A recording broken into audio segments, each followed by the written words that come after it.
I'm a little confused, but I'm trying to run the ones and twos to understand the dilemma that I've now find myself in, and a lot of other people might be noticing.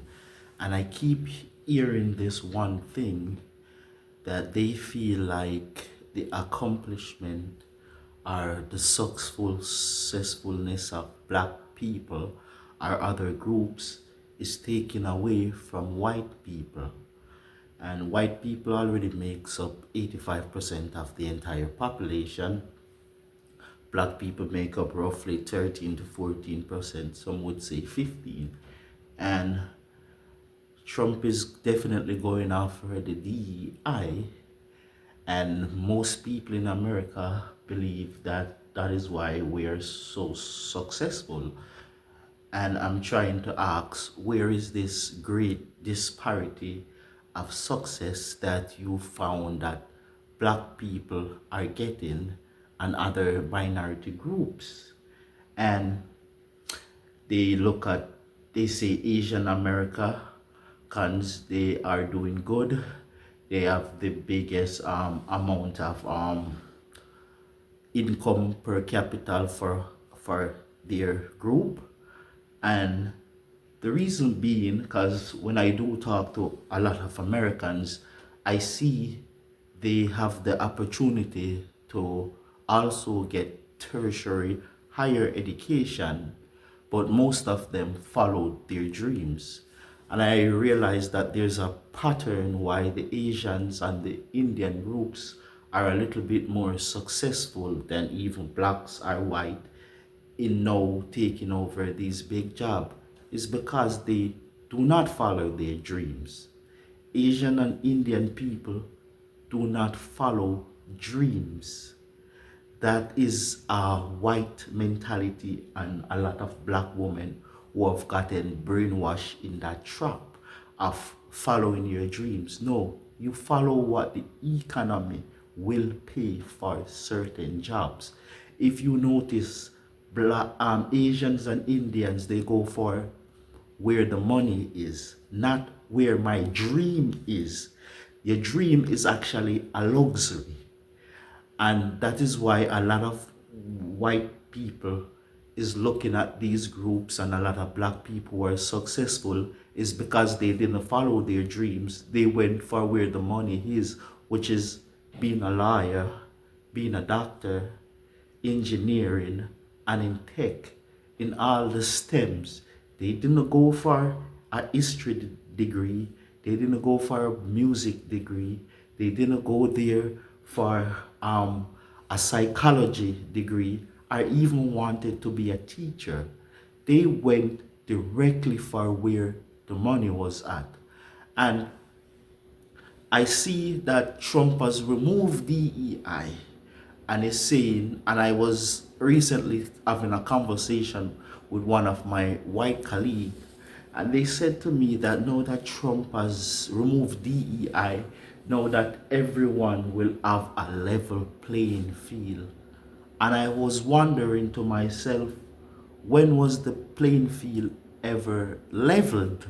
At what point was it ever leveled, and for who?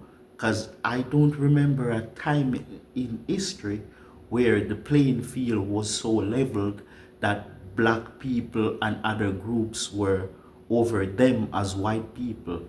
To me, they always had the handle and we have the blade.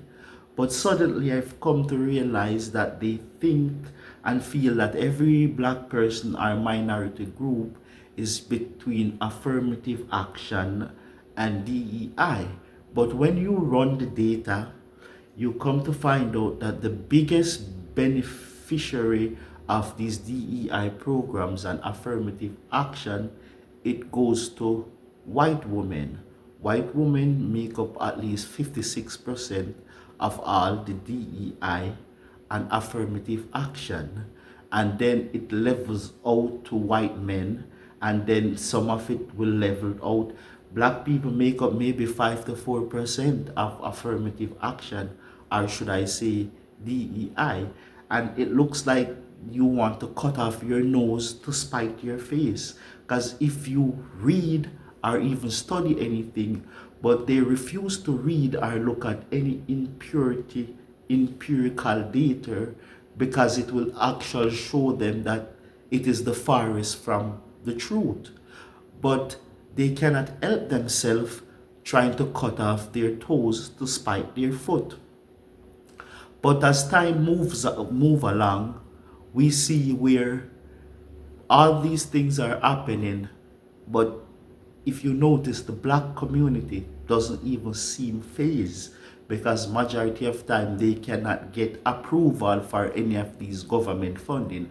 For example, the farmers that are screaming right now, who are saying the government are cutting their fund, and farmers also fall under the DEI, they think cutting DEI from farmers was going to affect black people, not knowing that black people maybe make up 2 or 1% of all farmers, and the few that are there, they were never getting aid, they were never getting help. So if you know the bulk of all the farmers who are now screaming in Hawaii, Ohio and Nebraska, they are white. And there's this funny thing over here that they say, oh, everybody's equal, we are one, and we do not see color. And I think that is farthest from the truth. Everybody sees color. And these white people now are turning, thinking that they're turning on us, but in the end, they're turning on themselves, because we are fine. We are used to the struggle. I think other group that move from their different region or anything, they're fine.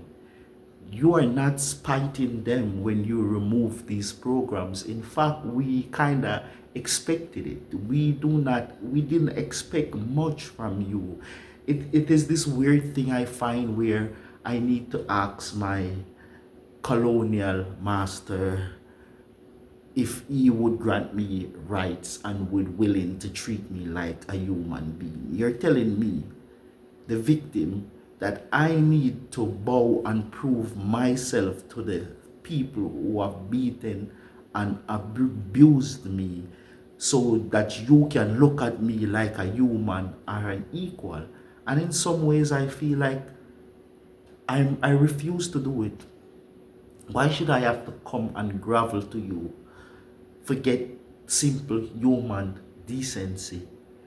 And that goes back to another issue that has been bothering me, where Trump is going back to remove some segregation laws that were written into law back in Lyndon Johnson time. And I find it strange that when white people see me and I'm telling them historical things, they say I should not look at history. But the guy and the entire MAGA movement is making America great again. So they want to look back to history when it suits them and it is in favor of them. But being a black person, you looking back on history is you living in the past, and the entire MAGA renaissance is trying to go back to a past time that has decayed, passed away, and that is actually good. They look up to that. But if I look back to my historical past, when I do that, it makes me understand the future more and see where my culture and things are going. In, for example, Trump removing the segregation laws that says that certain workplaces should not have just an entire white workforce. You maybe need to have 2 black in there, 2 Mexicans, maybe 1 Chinese, maybe 3 Indians. And every job that I have ever been to since the few times that I have been here, it is almost 90% white. Or let's just be fair, maybe say it's 85% white.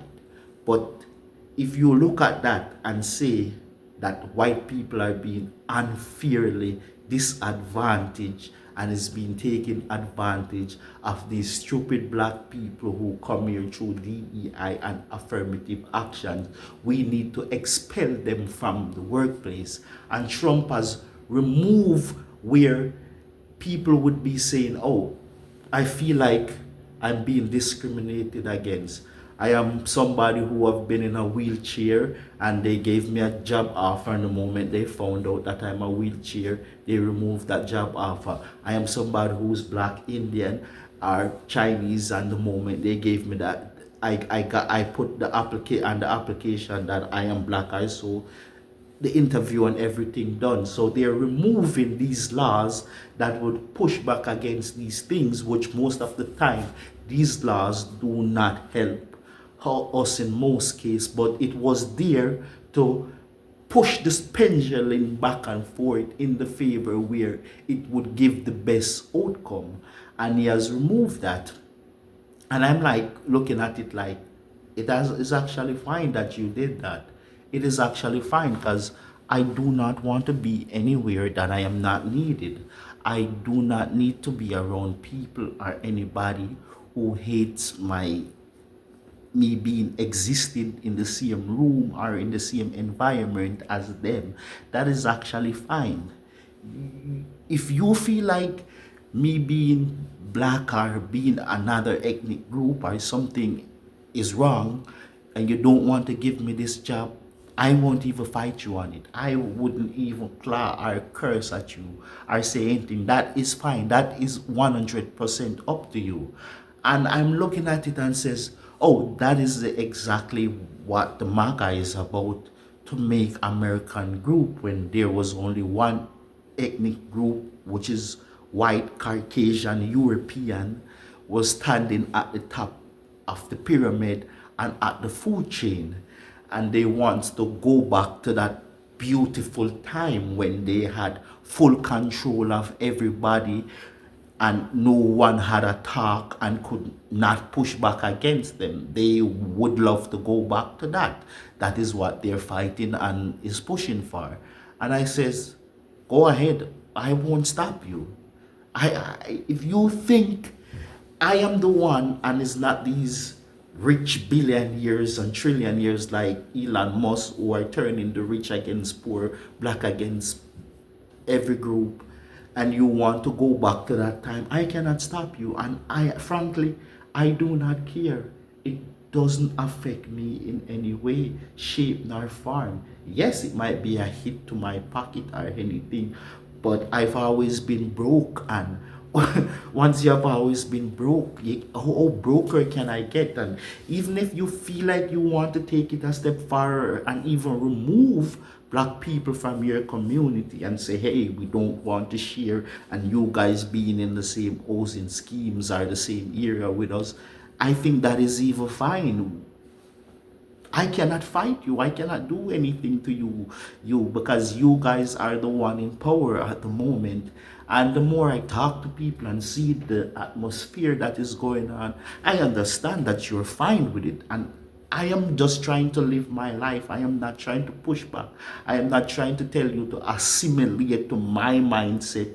I would not fight you or do anything, because the more I come to this country and I see that, yes, you do have some people that is looking at it crazy, while you have some people is saying that it is perfect. The pendulum is swinging back in their favor because they feel like black people are disinheriting them of their white privilege. And I'm like, all right, if you feel that way, if you don't want me around, I don't go anywhere that I am not wanted. I wouldn't go anywhere that I am needed. I'm not needed. So there's nothing I can do, I say to you, that can change your mind if you want to bury your head in the sand and go full speed back to the whole way. That is fine, and that was always up to you. I have no control or no say in the matter. But don't be lying to my face that you are my friend, my ally. We're all the same. Justice is blind, but it is not color blind. And if you think me having a nice job, driving a nice car, having a nice house is directly affecting you, and me having a job is DEI, affirmative action, then as they used to say, if you can feed them, you can starve them. If you give it to them, you can take it away. That is perfectly up to you. I see where there were some kids who was reached out to the military band, the music department of the military, and they said they wanted to have a competition for youths. The military music band is already 85% white. So they were saying, how could we get other groups and other races more involved? I think it's maybe 5% Mexicans are in there and maybe 2% to 1% black, which is perfectly fine. That is fine. But they were having these competition for these kids, and they held auditions, and everyone submit in their musical notes, or they were playing the instruments and everything. And I was kind of shocked to see these large groups from other groups, black and everybody, and I'm like, god damn, they're really good.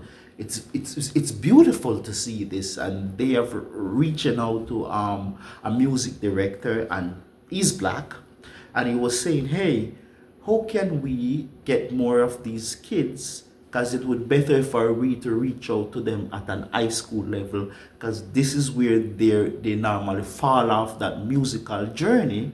And how could you help? So this guy was very elated and very happy to bring in these kids from these different diverse group, and they did the audition.